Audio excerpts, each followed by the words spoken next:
Dear students, आज का हमारा वीडियो है राष्ट्रपति के कार्य एवं शक्तियों से संबंधित महत्वपूर्ण अनुच्छेद।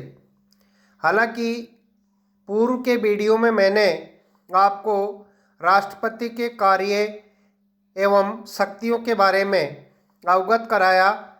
राष्ट्रपति की जो सामान्यकालीन शक्तियां हैं उनमें प्रमुख रूप से कार्यपालिका संबंधी शक्तियाँ, विधायी शक्तियाँ, वित्तीय शक्तियाँ, कूटनीतिक शक्तियाँ, सैन्य शक्तियाँ और राज्यों से संबंधित अधिकार और शक्तियों के बारे में अवगत कराया।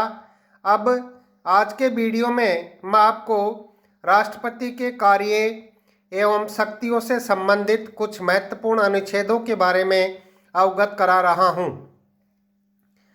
क्षमादान की शक्ति अनुच्छेद 72 में है, जिसमें राष्ट्रपति मृत्युदंड सहित किसी भी सजा को कम कर सकता है या उसे अन्य सजा में बदल सकता है। अतः राष्ट्रपति क्षमा, निलंबन, लघुकरण, परिहार कर सकता है। इसका उल्लेख अनुच्छेद 72 में वर्णित है। अनुच्छेद 72 का उद्देश्य है न्याय में दया की भावना। अनुच्छेद 143 है परामर्श मांगने की शक्ति। राष्ट्रपति किसी तथ्य, विधि या सार्वजनिक मामलों पर सुप्रीम कोर्ट से परामर्श मांग सकता है, लेकिन न तो सुप्रीम कोर्ट परामर्श देने के लिए बाध्य है और न ही राष्ट्रपति दिए गए परामर्श को मानने के लिए बाध्य है। इस बात का उल्लेख अनुच्छेद 143 में वर्णित है। नेक्स्ट है अनुच्छेद 53 सैनिक कार्य, जिसमें राष्ट्रपति तीनों सेनाओं का सर्वोच्च सेनापति होता है, जिसे कमांडर इन चीफ भी कहते हैं। इसमें विशेष उल्लेख है कि राष्ट्रपति तीनों सेना प्रमुखों की नियुक्ति करता है, लेकिन उसका उल्लेख संविधान में नहीं है। ये अनुच्छेद 53 में उल्लेखित है। नेक्स्ट है राष्ट्रपति के वित्तीय कार्यों से संबंधित महत्वपूर्ण अनुच्छेद और इससे संबंधित प्रश्न उत्तर। क्वेश्चन पहला है, धन विधेयक किसके नाम से आता है? उत्तर है राष्ट्रपति। क्वेश्चन नंबर 2, धन विधेयक को किसकी पूर्वानुमति से लाते हैं? अनुच्छेद 110 की भाषा। इसका उत्तर भी राष्ट्रपति है। क्वेश्चन नंबर 3, धन विधेयक को कौन प्रस्तुत करता है? करता है राष्ट्रपति। चौथा क्वेश्चन है, धन विधेयक पर अंतिम हस्ताक्षर करने के लिए बाध्य करता है? अनुच्छेद 111। इसका उत्तर भी राष्ट्रपति है। क्वेश्चन नंबर 5, धन विधेयक पर हस्ताक्षर कौन करता है? अनुच्छेद 110, लोकसभा का अध्यक्ष या स्पीकर। क्वेश्चन नंबर 6, धन विधेयक को कौन प्रमाणित और परिभाषित करता है? अनुच्छेद 110। इसका उत्तर है लोकसभा का अध्यक्ष या स्पीकर। धन विधेयक को कौन व कहाँ प्रस्तुत करता है? अनुच्छेद 109, वित्त मंत्री। ये थे राष्ट्रपति के वित्तीय कार्यों से संबंधित कुछ महत्वपूर्ण अनुच्छेद। नेक्स्ट है आकस्मिक निधि अनुच्छेद 267। इसमें है भारत सरकार की आकस्मिक निधि राष्ट्रपति के अधीन होती है।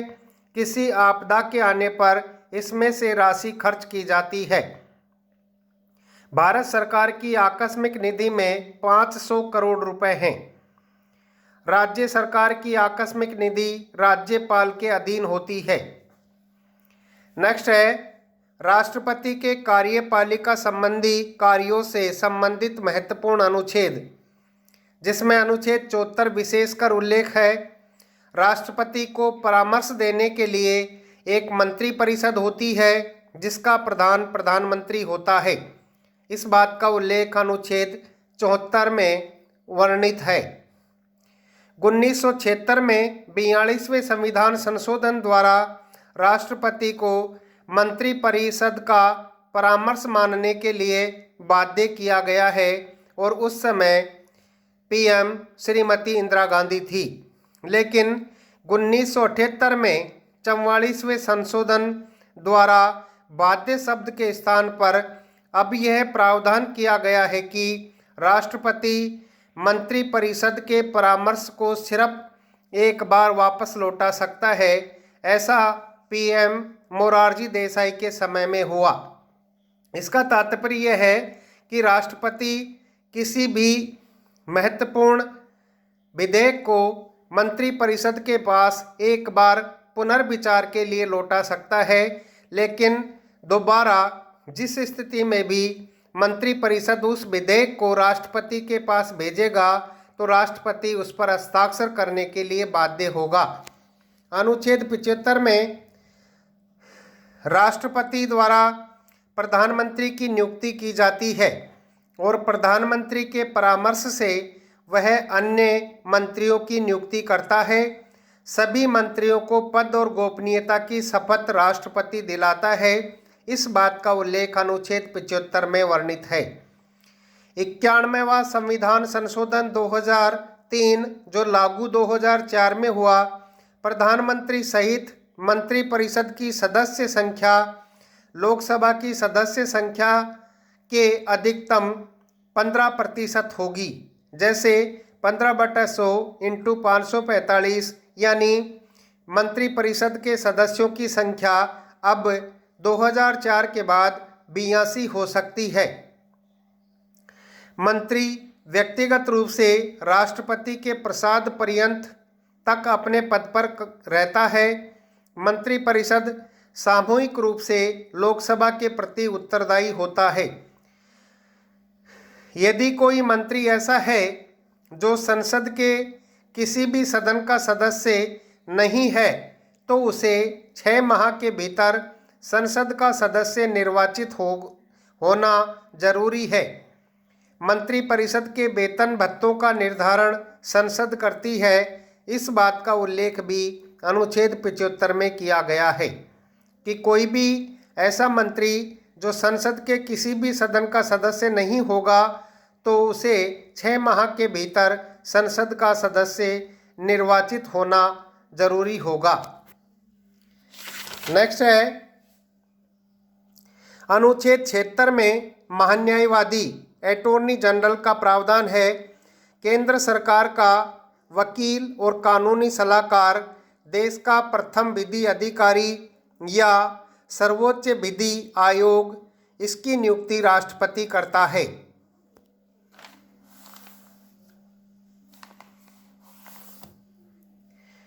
नेक्स्ट है में राष्ट्रपति के प्रसाद पर्यंत अपने पद पर रहते हैं। इसकी योग्यता सुप्रीम कोर्ट के जज के बराबर होती है। इसके वेतन भत्तों का निर्धारण राष्ट्रपति करता है। इस बात का उल्लेख अनुच्छेद 76 में किया गया है। महान्यायवादी के कार्य देश के किसी भी न्यायालय में भारत सरकार के मुकदमे लड़ना। दूसरा, वह संसद का सदस्य नहीं होता फिर भी संसद की बैठकों में भाग ले सकता है, लेकिन मतदान में भाग नहीं ले सकता। इस बात का उल्लेख भी अनुच्छेद 76 में किया गया है। अनुच्छेद 77 संघ सरकार की कार्यविधि राष्ट्रपति के नाम से चलती है। अनुच्छेद 78 में प्रधानमंत्री के कर्तव्यों का उल्लेख किया गया है। अनुच्छेद 74, 75 और 76 में प्रधानमंत्री शब्द का उल्लेख है। मंत्रिपरिषद द्वारा किए गए निर्णय या फैसले की सूचना प्रधानमंत्री द्वारा राष्ट्रपति को दी जाती है।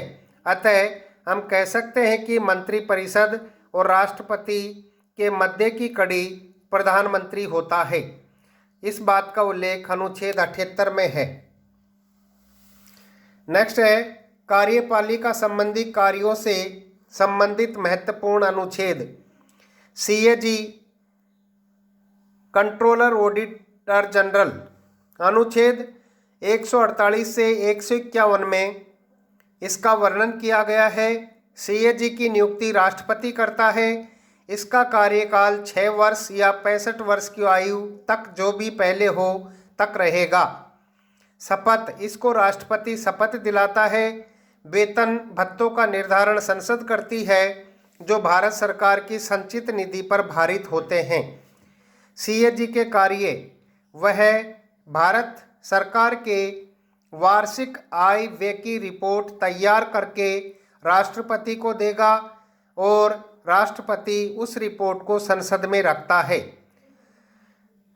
राज्य सरकार के वार्षिक आय व्यय की रिपोर्ट तैयार करके संबंधित राज्य के राज्यपाल को देना और राज्यपाल उसे राज्य विधानमंडल में प्रस्तुत करते हैं। इस बात का उल्लेख अनुच्छेद 148 में किया गया है। निम्नलिखित संवैधानिक आयोगों में राष्ट्रपति द्वारा नियुक्ति की जाती है। अनुच्छेद 280 वित्त आयोग, दूसरा संघ लोक सेवा आयोग, तीसरा 2 या 2 से अधिक राज्यों के लिए संयुक्त लोक सेवा आयोग JPSC, joint public service commission. चौथा, निर्वाचन आयोग में एक मुख्य निर्वाचन आयुक्त और 2 अन्य निर्वाचन आयुक्तों की नियुक्ति भी राष्ट्रपति करता है। पांचवा, केंद्रीय और राष्ट्रीय भाषा आयोग की नियुक्ति भी राष्ट्रपति करता है। छठा, अनुसूचित जाति आयोग। सातवां, अनुसूचित जनजाति आयोग। और आठवां, अनुच्छेद 340 राष्ट्रीय पिछड़ा वर्ग आयोग इत्यादि की नियुक्ति भी राष्ट्रपति के द्वारा की जाती है।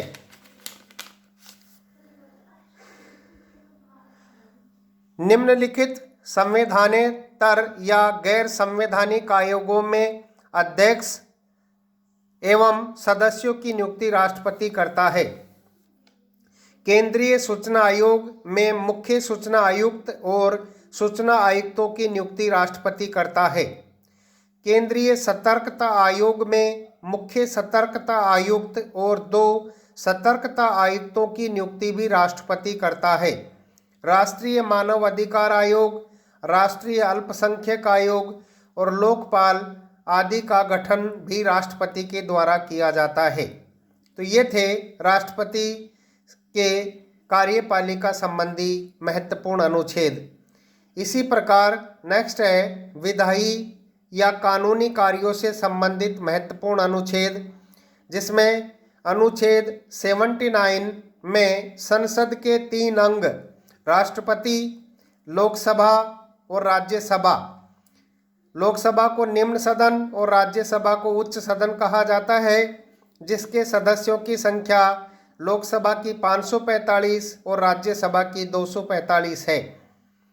अनुच्छेद 80 में राष्ट्रपति राज्यसभा में 12 ऐसे सदस्यों का मनोनयन करता है जिनका विज्ञान, कला, साहित्य और समाज सेवा में विशेष योगदान रहा हो। अनुच्छेद 33 में एंग्लो इंडियन राष्ट्रपति लोकसभा में 2 एंग्लो इंडियन को मनोनीत कर सकता है यदि वे निर्वाचित होकर न आए हों। तो अनुच्छेद 79 में संसद के 3 अंगों का वर्णन है। अनुच्छेद 80 में राज्यसभा में 12 सदस्यों को मनोनीत करने का अधिकार है और अनुच्छेद 33 में लोकसभा में 2 एंग्लो इंडियन को मनोनीत करने का अधिकार राष्ट्रपति में निहित किया गया है। अनुच्छेद 85 राष्ट्रपति संसद के सत्र आहूत करता है एवं सत्रावसान करता है और लोकसभा को भंग या बर्खास्त कर सकता है, लेकिन संसद के 2 सत्रों के मध्य 6 माह से अधिक अंतराल नहीं हो सकता। इसलिए 1 वर्ष में कम से कम 2 अधिवेशन बुलाना जरूरी है।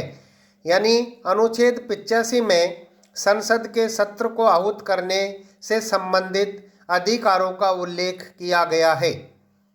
नोट: राष्ट्रपति लोकसभा चुनाव की अधिसूचना जारी करता है। प्राय भारत में 3 सत्र बुलाए जाते हैं। फरवरी मार्च में बजट सत्र, अक्टूबर नवंबर में शीतकालीन सत्र और जुलाई अगस्त में मानसून सत्र। अनुच्छेद 86 एसएमएस का अधिकार अभिभाषण। जब किसी विधेयक पर संसद में मतभेद हो जाए तब राष्ट्रपति उस विधेयक को दूर करने के लिए संसद में संदेश भेज सकता है। इस बात का उल्लेख अनुच्छेद 86 में किया गया है।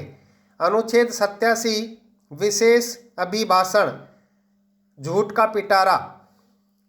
प्रत्येक नए सत्र के प्रथम सत्र में और प्रत्येक नई लोकसभा के गठन पर प्रथम सत्र में राष्ट्रपति का संसद में विशेष अभिभाषण होता है।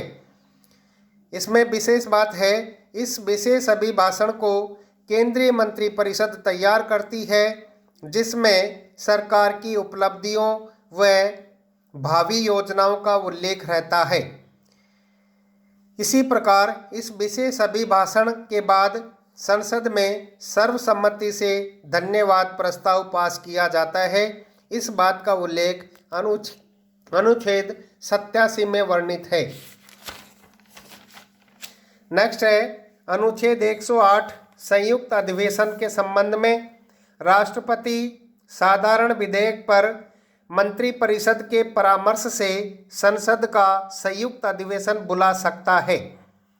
अनुच्छेद 111 में कोई सा भी विधेयक हो वह राष्ट्रपति के अंतिम हस्ताक्षर से ही अधिनियम या कानून बनता है। धन विधेयक और संविधान संशोधन विधेयक पर राष्ट्रपति अंतिम हस्ताक्षर के लिए बाध्य है, लेकिन साधारण विधेयक पर राष्ट्रपति के पास 3 विकल्प हैं। नंबर 1, विधेयक पर अंतिम हस्ताक्षर करके उसे अधिनियम बना दे। नंबर 2, विधेयक को सिर्फ एक बार संसद को वापस लौटा दे। तीसरा, न तो विधेयक को वापस लौटाया हो और न ही विधेयक पर हस्ताक्षर किए हों, क्योंकि समय सीमा नहीं है, इसलिए वह विधेयक राजभवन में पड़ा रहता है, जिसे हम राष्ट्रपति का आवास भी कहते हैं, जो रायसीना हिल्स दिल्ली में है और शिमला के निकट धरबरा में है, और तेलंगाना की राजधानी हैदराबाद में राष्ट्रपति निलयम राष्ट्रपति का आवास है। तो अनुच्छेद 111 में विधेयकों के बारे में राष्ट्रपति को अधिकार प्राप्त है। अनुच्छेद 123 में अध्यादेश की शक्ति। इसमें जब संसद का अधिवेशन या सत्र नहीं चल रहा हो तब राष्ट्रपति मंत्रिपरिषद के परामर्श पर अध्यादेश जारी कर सकता है, जिसकी अधिकतम अवधि सत्र शुरू होने के 6 सप्ताह तक है।